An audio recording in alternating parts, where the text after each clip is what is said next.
सैन्य बल की कमी के कारण पड़ोसी राजा अक्सर इस राज्य पर हमला करते थे और इसे हथियाने की कोशिश करते थे, लेकिन राजा और राज्य से प्यार करने वाले सैनिकों ने अपनी जान की बाजी लगाकर उनका सामना किया और अपने राज्य को बचाया।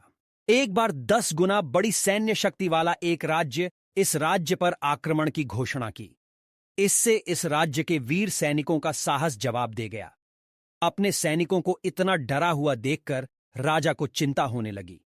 राजा ने अपने सेनापति के साथ बैठक कर इस बारे में बहुत विचार किया। राजा ने सेनापति से इस समस्या का समाधान पूछा।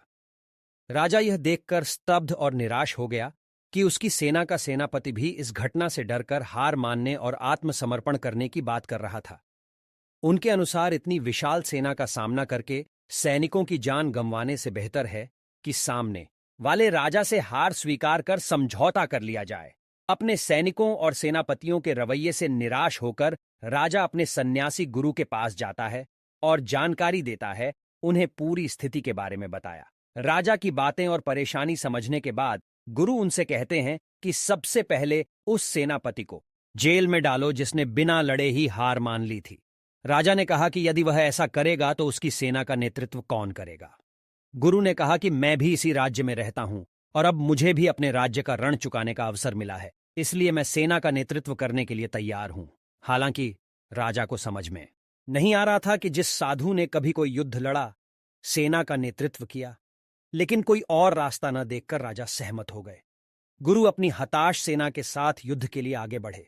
चलते चलते सेना एक मंदिर के पास पहुंची।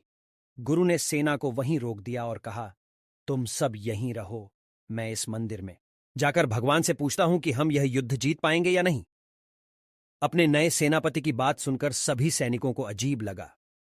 कुछ सैनिकों ने उनसे पूछा, इस मंदिर में रखी पत्थर की मूर्ति आपको हमारी हार या जीत के बारे में कैसे बताएगी। गुरु ने कहा कि मैंने साधु जीवन के दौरान तपस्या करके कुछ दिव्य शक्तियां प्राप्त की हैं, जिनकी मदद से मैं भगवान से बात कर सकता हूं। यह कहकर वह मंदिर के अंदर चला गया। कुछ मिनट बाद जब गुरु वापस आए तो सैनिकों ने उनसे पूछा, भगवान ने क्या उत्तर दिया। गुरु ने कहा, भगवान ने कहा है कि यदि तुम्हें मंदिर में कोई रोशनी दिखाई दे तो तुम्हारी जीत निश्चित है। अब सभी सैनिक उस मंदिर के पास रुक गए और इस आशा से मंदिर की ओर देखने लगे कि उन्हें कुछ रोशनी दिखाई देगी।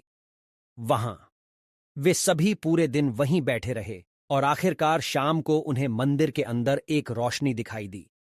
सभी सैनिक खुश हो गए और एक नए आत्मविश्वास के साथ युद्ध में चले गए। यह युद्ध आसान नहीं था, लेकिन सभी सैनिक इतने आश्वस्त थे कि कोई भी हार मानने को तैयार नहीं था। 21 दिनों के लंबे युद्ध के बाद इस छोटे से राज्य के वीर सैनिकों ने अपने से कई गुना बड़ी सेना को हरा दिया। विजय के बाद जब वह अपने राज्य वापस लौट रहा था तो रास्ते में उसे वही मंदिर मिला। सैनिकों ने गुरु से कहा कि वह ईश्वर को धन्यवाद कहें, क्योंकि भगवान ने उन्हें प्रकाश दिखाकर इस जीत का आश्वासन दिया था। गुरु ने अपने सैनिकों से कहा कि इसकी कोई आवश्यकता नहीं है, क्योंकि वह प्रकाश एक दीपक का था जो उन्होंने दिन के दौरान वहां जलाया था। दिन में तो सूरज की रोशनी के कारण किसी को भी दीपक की रोशनी दिखाई नहीं देती थी, लेकिन जैसे ही सूरज डूबता था सभी को दीपक की रोशनी दिखाई देने लगती थी। गुरु की बुद्धि और विवेक से असंभव कार्य भी संभव हो गया। सभी सैनिकों और राजा ने गुरु के प्रति आभार व्यक्त किया।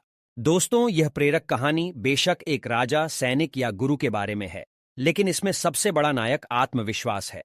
अगर आप में आत्मविश्वास है तो हर मुश्किल काम आपके लिए आसान है। इसलिए दोस्तों, हमेशा खुद पर भरोसा रखें। धन्यवाद।